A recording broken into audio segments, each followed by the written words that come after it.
أعوذ بالله من الشيطان الرجيم. بسم الله الرحمن الرحيم. وقال الملك ائتوني به أستخلصه لنفسي فلما كلمه قال إنك اليوم لدينا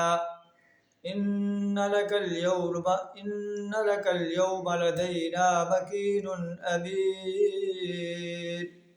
صدق اللہ العظیم. سورہ یوسف آیت نمبر 54 آپ کے سامنے تلاوت کی، جس کا ترجمہ کچھ اس طرح ہے. یوسف علیہ السلام خواب کی تعبیر بتاتے ہیں. بادشاہ کے بلاوے پر آنے سے بازت کر دیتے ہیں کہ پہلے ان عورتوں سے پوچھو جنہوں نے میرے اوپر الزام لگایا تھا. عورتیں اور عزیز مصر کی بیوی یوسف علیہ السلام کی پاک بازی کی گواہی دیتے ہیں.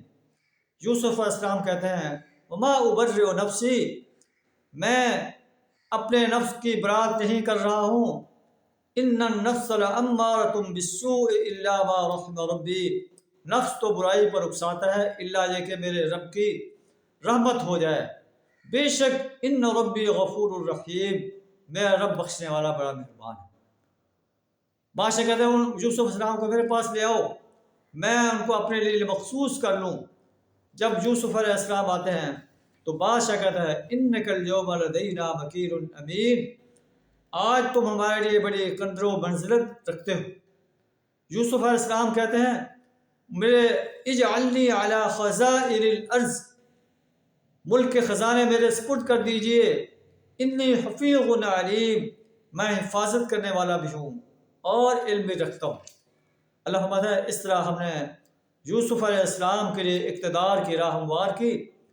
وہ مختار تھا کہ اس ملک میں جہاں چاہے اپنی جگہ بنائے. ہم اپنی رحمت سے جس کو چاہتے ہیں نواز دیتے ہیں. ولا نضيع اجر المحسنین، ہم محسن انسانوں کے اجر کو ضائع نہیں کرتے. ولا اجر الآخرۃ خیر للذین آمنوا وكانوا يتقون، آخرت کا اجر ان لوگوں کے لیے بہتر ہے جو ایمان لائے اور اپنے آپ کو تقویٰ کی صفات سے آراستہ رکھتے ہیں. اللہ سے دعا ہے ہمیں ایمان اور تقویٰ کی صفات سے آراستہ کرنے کی توفیق عطا فرمائے. وآخر دعوانا الحمد للہ رب العالمین.